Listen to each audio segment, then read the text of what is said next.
생각이 바뀌면 수익이 보인다. 역발상 투자의 문현진 멘토입니다. 자, 오늘도 많은 종목들이 급등하고 많은 종목들이 급락하고 있는데 이런 과정에서 우리가 가야 할 길 상한가에 들어간 종목들 체크해보면 답이 나오겠죠.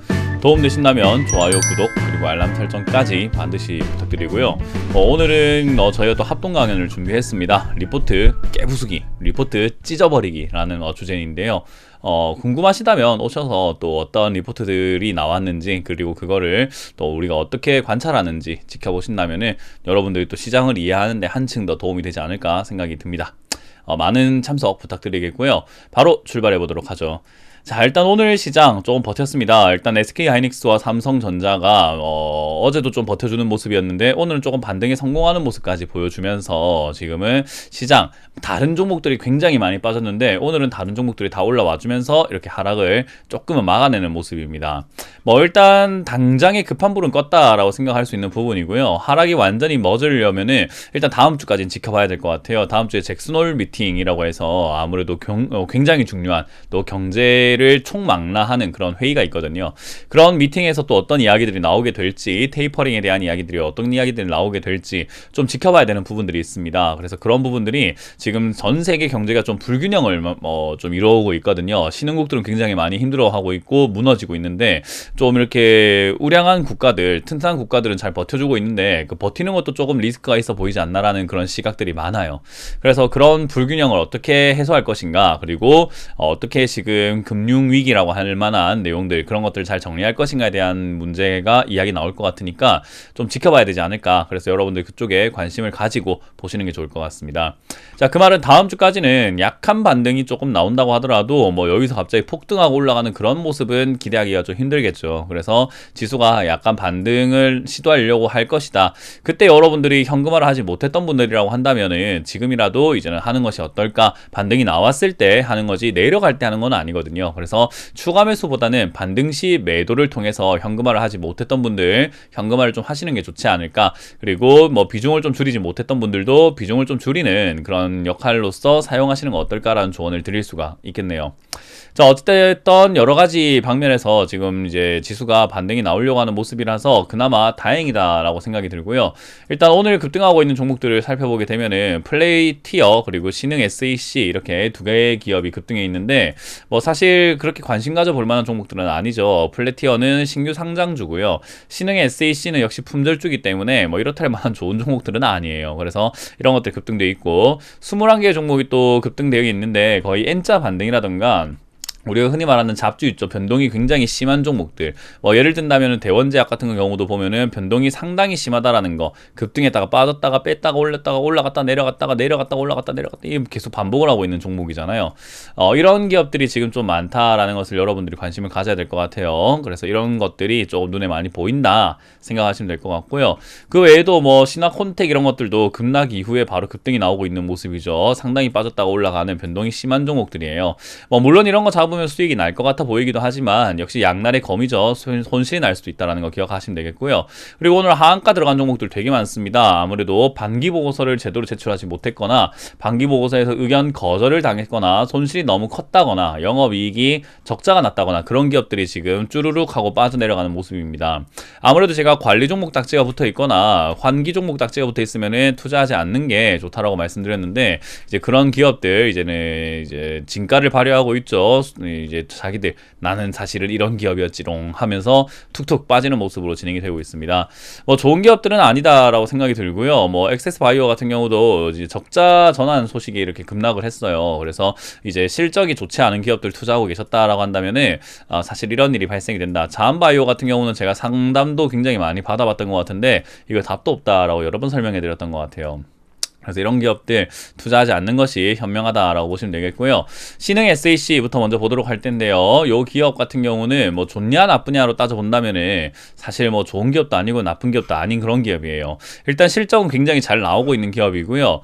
그리고 역시나 리튬 이온 전지라든지 부품 배터리 이런 쪽으로 엮여 있는데 품절주라서 주식수가 많지 않아가지고 평소에 외면받고 있다가 요즘같이 시장이 조금 혼란스럽고 조금 시장이 약한 틈을 타서 급등하고 있는 거거든요.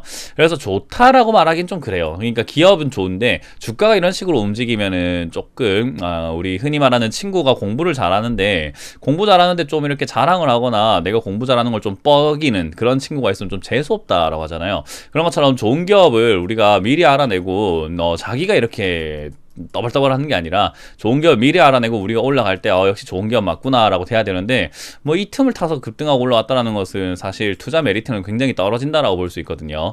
그래서 이제 그런 부분들 좀 명심하시면 좋을 것 같고요. 들고 계셨던 분들이 있다면 별로 없었을 것 같지만 있다면 수익을 챙기는 게 맞을 것 같고요. 플래티어라는 기업도 지금은 상장하고 난 다음에 올라갔다 내려갔다 하면서 반복이 많은데 이런 신규 상장주 역시나 자료가 조금 부족한 부분이 있습니다. 그리고 시장에서 어느 정도의 기업일지 조금 이렇게 평가받아야 되는 시간이 좀 필요하거든요. 그래서 신규 상장주는 웬만하면 건들지 마라. 일단 저 카카오뱅크라든지 크래프톤 이런 것들이 다시 또 급등하고 있어가지고 뭐 거래 대금이 좀 많이 몰리고 있습니다. 저쪽에 거래 대금이 많이 몰린다라는 것은요, 결국 또 어떤 말인 거죠? 다른 데 가야 될 돈들이 지금 카카오뱅크에 몰리게 되고 크래프톤에 몰리게 된다라는 뜻이겠죠. 그래서 이런 기업들로 돈이 자꾸 이렇게 신규 상장주로 돈이 몰린다라는 것은 좋은 흐름을 기대하기에는 조금 역부족이지 않나. 시장이 돈이 쏠림 현상이 아직 있다라는 거거든요. 크래프톤하고 뭐 카카오뱅크 상장될 때부터 말씀드렸지만 이런 분위기 한 2주 정도에서 길게는 3주까지도 가기 때문에요. 일단은 시장 전체의 분위기 당장은 좀 나쁠 수 있겠구나. 다른 쪽에 돈이 이렇게 가지 못하구나. 돈이 이쪽으로 고였다. 그렇게 생각하시면 좋을 것 같네요. 자, 거기다가 이제 오늘 뭐 지금 SK 하이닉스가 제가 매수 가능하다라고 이렇게 말씀을 드렸는데 제가 매수 가능하다라고 한 이후로 지금은 최대 뭐 5%까지 올라온 것 같고 4% 정도 올라왔어요. 단기적인 수익으로는 꽤나 짭짤한 수익이지 않나 싶네요. 일단 신규 매수는 가능한 자리지만 왜 추가 매수가 안 되냐라고 했을 때 반등이 그렇게 강하지는 않을 거거든요. 그래서 위에서 비싸게 샀다라고 한다면 매수가가 그렇게 낮아지지 않아서 올라와도 간의 기별도 하지 않아요. 그래서 신규 매수자들은 수익이 좀 날지언정 추가 매수자들은 수익이 날지는 좀 잘 모르겠어요. 본전 탈출도 힘들지 않을까 싶은 거죠. 그래서 추가 매수할 사람들은 역시나 이러고 난 다음에 바닥을 잡고 난 다음에 다시 또 올라오는 형태가 나올 수 있거든요. 이제 그걸 노리는 게 낫지 않나. 지금은 단기적인 흐름이기 때문에 신규로 들어가신 분들이라고 한다면은 수익을 단기적으로 깔끔하게 챙겨내고 나오는 것이 어떨까 싶어요. 그럼 왜 이거 3%밖에 수익을 챙기지 않나요? 라고 한다면은 사실 그래요. 이 대형주들이 큰 수익을 챙기기가 좀 어려워요. 그래서 적은 수익률이지만 큰 돈을 버는 게 어떻게 보면은 대형주 투자의 어떻게 보면 이제 큰 메리트, 약간의 핵심이 될 수 있겠죠. 그래서 이런 거는 사실은 기관 투자자라든지 외국인 단타족들이라든지 그런 쪽에서 이런데 막 몇천억씩 또는 많게는 막 1조, 2조 이렇게 들어와서 3% 수익을 내거든요. 1조에 3%면은 여러분들이 잘 아실지 모르겠습니다만 300억입니다. 단기간에 300억을 벌 수 있는 절호의 찬스가 되겠죠. 그래서 이제 그런 부분들 생각한다면 역시나 이 반등은 크게 올라가진 못할 것 같아요. 뭐 최대 11만 원까지 저는 올라갈 것이다 예상을 하고 있는데 큰 수익 내기보다는 단기적인 흐름에서 이득을 취하는 것이 맞고, 그리고 제가 강조해드렸던 가격 메리트가 중요한 거지 뭐 이렇게 올라가는 게 신기한 게 아니고 이걸 맞춘 게 아닙니다. 원리가 그런 거예요. 이 시장의 원리를 이해하고 나면은 이런 걸 매수 포인트로 잡아서 올라갈 때 득을 취한다라는 것이 무슨 뜻인지 좀 이해하실 수 있는 계기가 되셨으면 좋겠습니다. 자, 어쨌든 이렇게 SK 하이닉스랑 삼성전자 제 생각에는 뭐 크게 더 이상 빠질 것 같지는 않고 삼성도 이제는 바닥을 좀 잡아가는 과정인 것 같아요. 이 자리에서 좀 멈춰 있는 상태에서 악재만 없다면 반등이 좀 나와서 또 8만 원까지 회복할 가능성이 높다라고 보여지고요. 만약에 악재가 있다고 한다면 2차 하락이 한번 나올 수 있는데 추가 매수를 하려거든 2차 하락대가 절호의 찬스가 되겠죠. 그래서 지금은 추가 매수하기엔 너무 이르다라는 생각은 항상 여러분들께 말씀드려 보니까요. 뭐 이런 대형주들 두 개를 가지고 계시는 분들은 참고하시면 좋을 것 같네요.